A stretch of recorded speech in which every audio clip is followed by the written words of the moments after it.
नमस्कार, मैं हूं विकास सुखीजा और आप देख रहे हैं अब तक टाइम। दोस्तों, हमारे साथ हैं असंध से कांग्रेस के विधायक शमशेर सिंह गोगी। आपको बता दें, करनाल के अंदर जिस तरह से भ्रष्टाचार की बहुत बड़ी पोल खुली है और पूरे हरियाणा में थू थू हो रही है।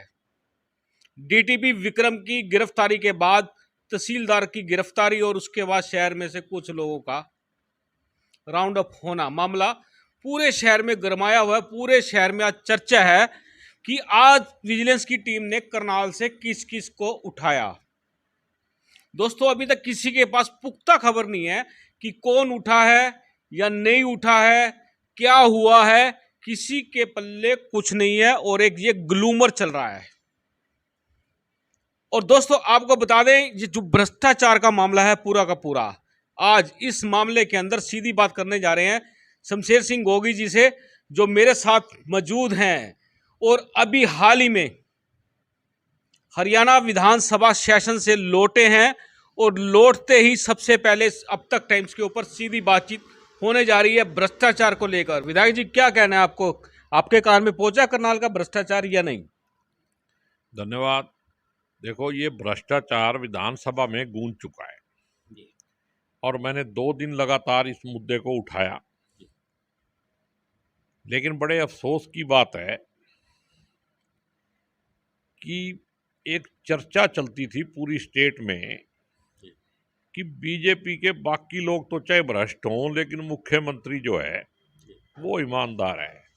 लेकिन अब मेरे को ये पूरी तरह यकीन हो गया है कि मुख्यमंत्री जी के ऊपर जो उनके गॉडफादर हैं, उनके दबाव में मुख्यमंत्री भी ईमानदार नहीं है। और ये पिछले 2 साल से नहीं, पिछले कई सालों से, 2.5 साल तो मेरे को देखते होंगे, एक धृत राष्ट्र की तरह काम कर रहे हैं कि करनाल में ही सबसे बड़ा करप्शन का हब बन गया। जब भी कोई केस आता है यहीं आता है। आपको विधायक जी मैं टोक रहा हूँ, ये करप्शन का हब नहीं बना, ये स्मार्ट सिटी बना है ये करनाल।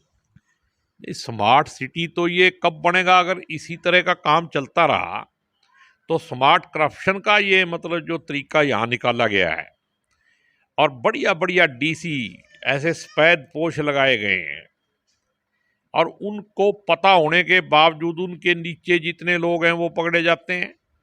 और इसके बावजूद भी कोई किसी तरीके से एक्शन नहीं होता, किसी की जांच रिपोर्ट नहीं आती। तो ऐसे में मुख्यमंत्री को भी इसकी जिम्मेदारी लेनी चाहिए।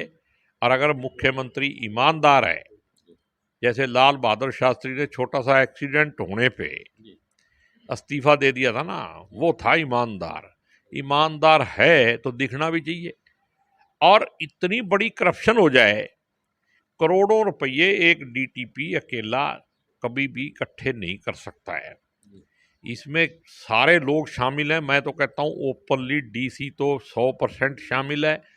और आज तो एक ट्वीट आया हुआ है, आपने भी देखा होगा, उसमें तो एन पूरी जैसे कश्मीर फाइल एक पिक्चर बनी है ना 2024 के एजेंडे को लेके, वो पिक्चर में ही आरएसएस दिखाई गई है। अपने आप ही पता चल गया आरएसएस का नाम क्यों लिया जा रहा है पिक्चर में।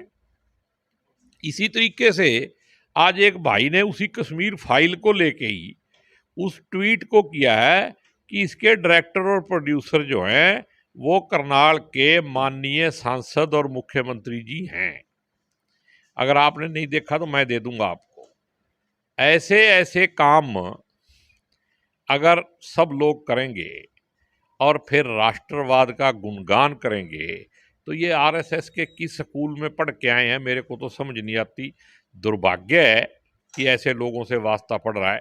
और करप्शन जो कहते थे कि हम कुछ नया करके दिखाएंगे, अब ये नया ही करके दिखा रहे हैं कि पिछली सारी करप्शन जितनी पीछे नहीं हुई उतनी ही फटाफट इनको पता है कि ज़्यादा दिन रहना नहीं है, जल्दी जल्दी करके दिखा रहे हैं।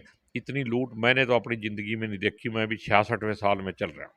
विधायक जी, जिस तरह से बात आपने देखा कि पूरा का पूरा हरियाणा देख रहा है, हरियाणा क्या पूरा देश देख रहा है करनाल को आज इस समय, कि करनाल का जो डीटीपी विक्रम कुमार है रंगे हाथों 5 लाख रुपए की रिश्वत लेते पकड़ा जाता है उसके घर से। 2.25 करोड़ पे 74-75 करोड़ पे विजिलेंस बरामद करती है। और उसके बाद जिस तरह से तहसीलदार राजबख्श का नाम आ जाता है, 14.5 लाख रुपए जो विक्रम कुमार ने उससे लिए थे रजिस्ट्रियों के नाम पर, एनओसी के नाम पर। और वो मामला खुलने के बाद राजबख्श तहसीलदार भी गिरफ्तार हो जाता है। उसके बाद पूरी इंक्वायरी चल रही है। आखिरकार आपको सच्चाई लगती क्या है कि ये नेक्सस जो है किस तरह से काम कर रहा था? क्या आपके पास जानकारी आई है? देखो, ये नेक्सस जो है ना, मैं यही तो कह रहा हूं कि उस समय में जब ये तोड़ फोड़ हो रही थी, सारे काम हो रहे थे, जिसमें एक म्यूनसिपल कमिश्नर है बलविंदर सिंह, उसको आतंकवादियों की तरह रात को घर जाके ऐसे उठा के ले आए कि जैसे वो भाग गया हो। एसएचओ 10 मिनट पहले टेलीफोन पे बात करता है, उसने कहा मैं आ जाऊंगा, सुबह आ जाना। और 10-20 मिनट के बाद जाके घर से ऐसे पुलिस उठा के ले आती है कि जैसे आतंकवादी घेर लिया हो कोई।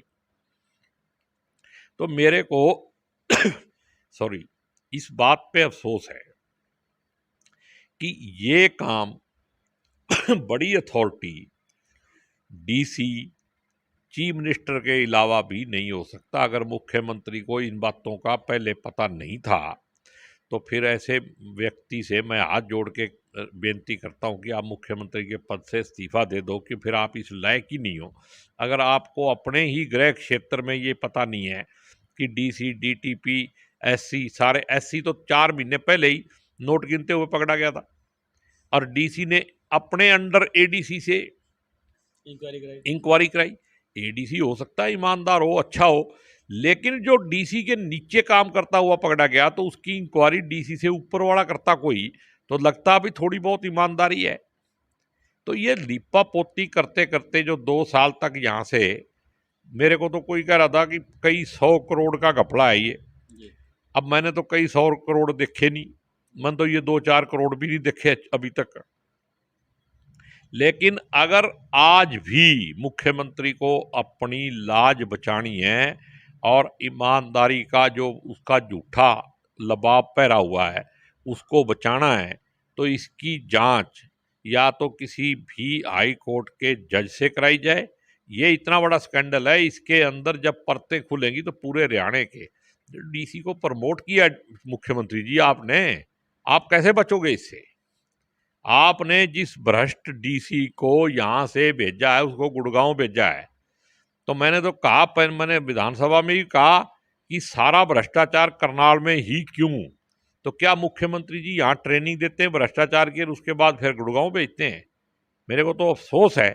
मैं तो व्यक्तिगत तौर पे मुख्यमंत्री की तारीफ करता था और मैं समझता था कि मुख्यमंत्री वाकई ईमानदार है, लेकिन मुझे अपने आप पे भी अफसोस है कि मेरा ही भरम तोड़ दिया मुख्यमंत्री जी ने। और अब तो मुझे मतलब बिल्कुल ही घिन आती है कि एक डीसी गुड़गांव से एक अखबार के संपादक को फोन करके कहता है कि मेरा नाम क्यों छाप दिया इसमें। कितनी ताकत है। और अगले दिन वो अखबार जो है फिर उससे माफी मांगता है, भी हमने ये गलती से छाप दिया। तो ये तानाशाही है, ये या लोकतंत्र है? विधायक जी देखो, ये सीधी सीधी बात है कि आप जिस तरह से डीसी जो करनाल में रह चुके हैं उनका नाम ले रहे हैं, मुख्यमंत्री का नाम ले रहे हैं। आप एक बात ध्यान से देखो कि यदि सरकार बेईमान होती, सरकार की मंशा ठीक ना होती, तो विजिलेंस इतना बड़ा काम कैसे कर पाती? आप सोचो, सरकार का ही तो काम है ये। सरकार ने ही तो जब आदेश दिए होंगे तभी तो ये विजिलेंस ने डीटीपी को रंगे हाथों पकड़ा है, तहसीलदार को पकड़ा है, और भी कई घाघ हैं वो पकड़े जाएंगे। तो इस तरह से आपको कैसे लगता है भी आप सीधा सीधा, आप विपक्ष के विधायक हो तो आप सीधा सीधा कैसे आरोप लगा सकते हो? मैं आरोप नहीं लगा रहा हूं, मैं तो आपको तरीका बता रहा हूं पैसे खाने का। जब कई 100 करोड़ रुपये खा लिए तो खाने के बाद 1 करोड़ 2 करोड़ पकड़वा दिए, तो इससे सरकार ईमानदार हो जाएगी क्या? पहले सरकार कहाँ गई हुई थी? 2 साल रहा है डीसी वो यहाँ, और 2 साल से आपके जो मीडिया है, सोशल मीडिया है, उनके माध्यम से ही बहुत सारे घपले जो हैं वो सामने आए हैं। सारा करनाल जानता है, पूरा हरियाणा जानता है। और मैं ये कह रहा हूँ, मेरे हिसाब से ये तो जो यहाँ पे विजिलेंस का एएसपी है वो ईमानदार आदमी है। और जब उसको पता चला, अगर ये इनको ऊपर वालों को पता चल जाता तो ये छापा ही नहीं लग सकता था। ऊपर वालों को तो हिस्सा जा रहा है। किसी भी डीटीपी की, किसी तहसीलदार की, किसी एससी की इतनी ताकत नहीं है कि हफ्ते में या रोज के 1 करोड़ रुपये इकट्ठे करे हो और ऊपर वालों का हिस्सा ना हो। इसमें हो सकता है बड़े बड़े मगरमच्छ हों, ये जो आरएसएस के सुशासन बाबू लगा रखे हैं, हो सकता वो बीच में हो। तो मुख्यमंत्री जी को इसका पता करवाना है। मुख्यमंत्री जी के खिलाफ मान लो कौन जांच करेगा भाई? डीसी आज भी गुड़गांव में लगा हुआ है। जब अखबार वाले उसके एक टेलीफोन पे माफी मांग सकते हैं तो जांच कौन करेगा? अगर आप ईमानदार हो तो इन लोगों को लगाओ ना खुड्डे लाइन और फिर कराओ जांच। या फिर अगर आपने हाई कोर्ट से नहीं करानी है तो विधानसभा की एक कमेटी बनाओ, हम करेंगे जांच उसकी। विधायक जी, जांच की इसमें जरूरत ही क्या? जब विजिलेंस खुद जांच कर रही है तो विजिलेंस को क्यों नहीं पावर देते कि विजिलेंस को और ज्यादा सपोर्ट किया जाए? तो विजिलेंस इस पूरे मामले के बिल्कुल खोल के रख दे सामने। और अभी तक मीडिया के सामने भी विजिलेंस नहीं आ रहा। आखिरकार पूरा मामला क्यों नहीं बता पा रहा विजिलेंस कि आखिरकार है क्या? नहीं, चलो वो तो अभी इन्वेस्टिगेशन चल रही है, हो सकता है विजिलेंस वाले कुछ बातें अभी छिपा रहे हों, लेकिन इस विजिलेंस का जो पिछला इतिहास है वो ये है कि विजिलेंस में गया हुआ मामला धीरे धीरे ठंडा हो जाएगा और बड़े बड़े मगरमच्छ जो हैं वो बच जाएंगे, छोटे छोटे जो क्लर्क ड्राइवर हैं वो अंदर हो जाएंगे और दूसरों की जमानत तो हो जाएगी। माल बहुत है। और अपना जब एक होम मिनिस्टर के लड़के की इस वजह से जमानत हो सकती है यूपी में कि वहां पे सरकार ने पक्ष ही नहीं रखा, अब सुप्रीम कोर्ट से नोटिस हुआ है। लेकिन इस जो राष्ट्रवादी सोच के सरकार है, नकली राष्ट्रवाद है इनका, इनकी सोच के हिसाब से सुप्रीम कोर्ट से नोटिस होना, ऐसे कामों में बेशर्मी करना, ये तो इनके लिए मतलब ये तो हिटलरशाही है। कहाँ की सरकार है? कौन सा लोकतंत्र है? मतलब मैं तो हैरान हूं भाई, इस लोकतंत्र के मंदिर में बैठ के ऐसे ऐसे कानून बनाते हैं, ऐसी ऐसी चीजें बनाते हैं भाई। जो संवैधानिक संस्था है उसमें बैठ के गैर संवैधानिक बिल पास किए जा रहे हैं। मुझे आप लोग क्या कर रहे हो वहां पे? हम तो शोर मचाते हैं, लेकिन मेजोरिटी का नजायज फायदा उठाया जा रहा है, लोकतंत्र का गला घोटा जा रहा है, लेकिन कोई सुनता ही नहीं है। जब वक्त बदलेगा। विपक्ष की नहीं सुनते तो फिर ये कैसे मामला हो सकता है? विपक्ष का तो अपनी गरिमा होती है। नहीं, वो सुनने को तो हम रोड़ा पाते हैं, सुनते हैं, पब्लिक सुनेगी, लेकिन मेरा कहने का मतलब यह है कि मेजोरिटी, जब बिल पास होना होता है तो मेजोरिटी चाहिए। तो मेजोरिटी हाँ बोलो जी, हाँ पक्ष की जीत, यही काम है वहाँ। तो इस तरीके से समाज का सुधार नहीं होगा। मैंने वहां भी कहा है, आपने मेरी बात सुनी भी होगी, मैंने विधानसभा में भी कहा कि जो बुज़दिल लोग होते हैं वो धर्म और जाति का सहारा लेते हैं। जो लीडर होता है, जो देशभक्त होता है, महात्मा गांधी ने तो कभी किसी जाति का सहारा नहीं लिया।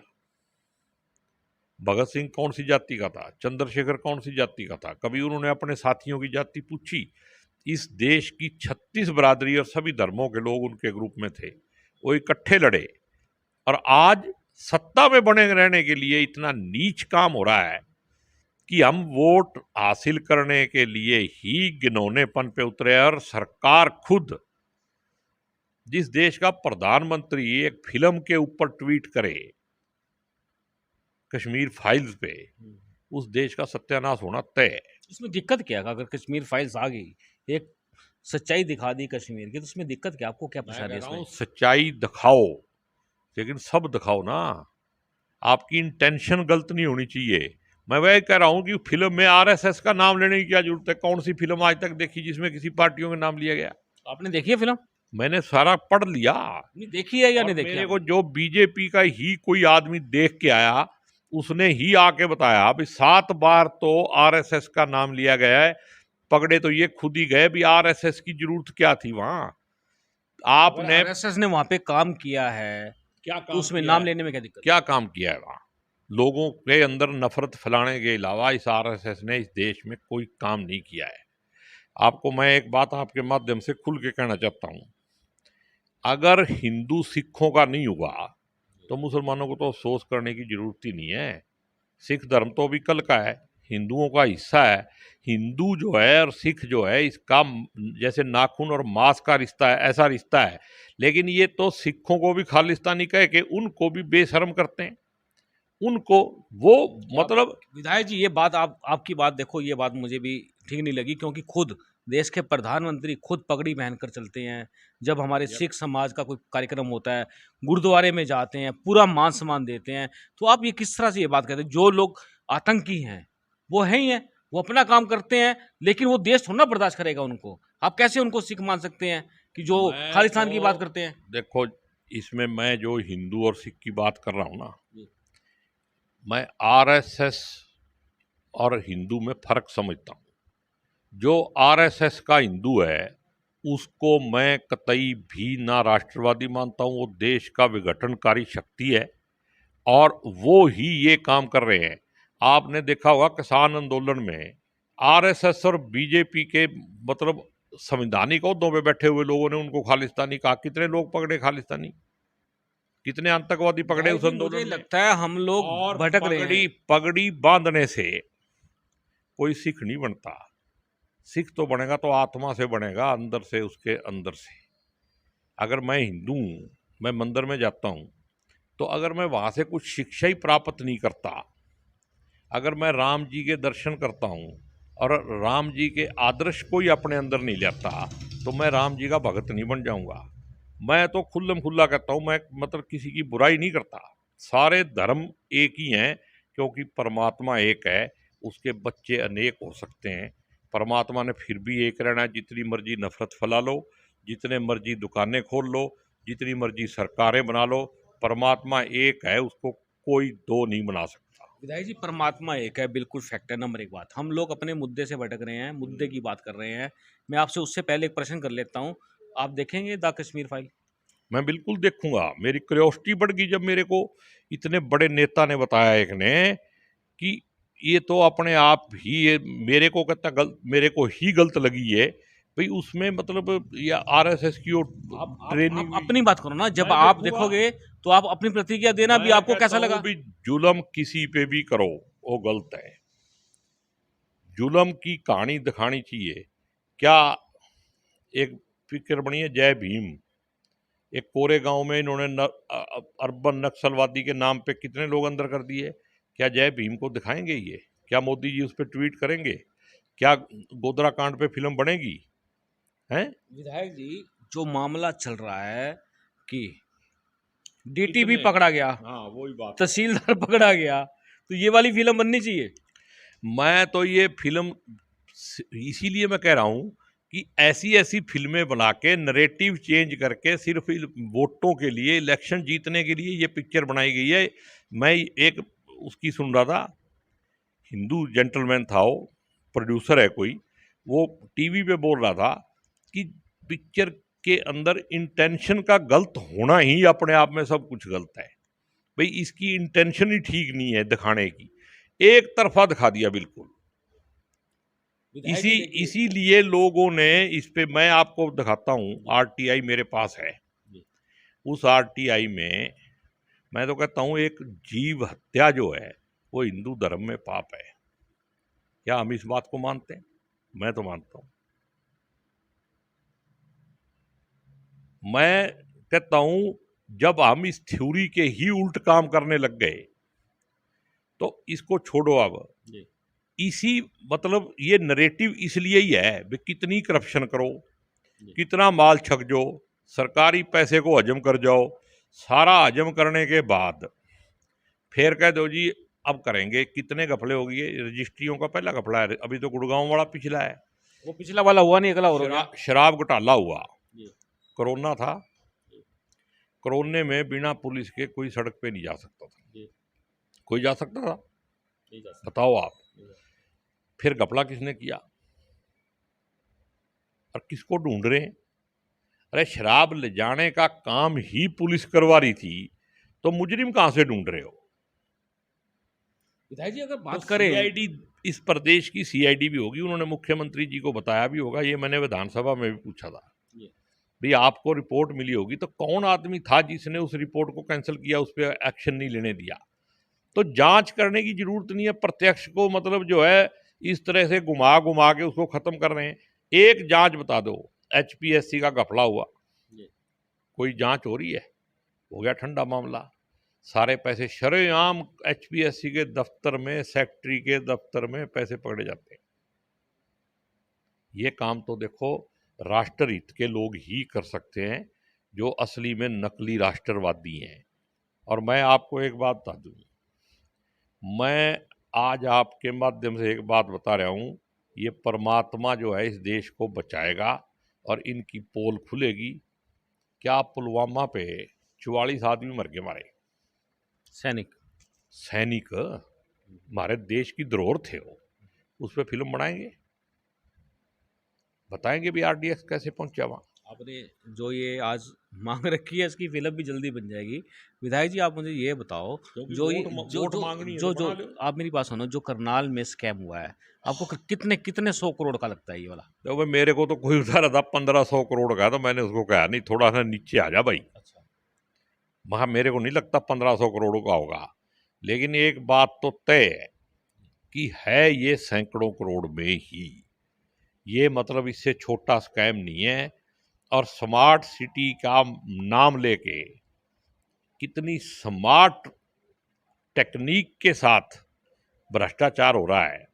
गरीब लोगों की तो पेंशन खत्म करे हो, गरीब लोगों को तुम कोई सुविधा देने के नाम पे, अरे ये पैसा जो इधर भ्रष्टाचार में लग रहा है इसको स्कूलों में, हॉस्पिटल में लगा दो ना, लोग सुखी हो जाएं। डॉक्टर हम नहीं किसी को नौकरी देते, मास्टर हम नहीं रखते, कोई चीज भी हम रखना नहीं चाहते क्योंकि हमारे पास पैसे नहीं है।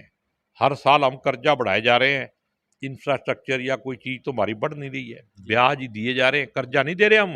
ब्याज दिया जाएगा। हर साल ब्याज दे रहे हैं, कर्जा लेके ही ब्याज दे रहे हैं और तरक्की करते जा रहे हैं। विधायक जी मेरा आपसे आखिरी सवाल ये है कि इस पूरे कांड की, भ्रष्टाचार कांड की जांच किससे होनी चाहिए?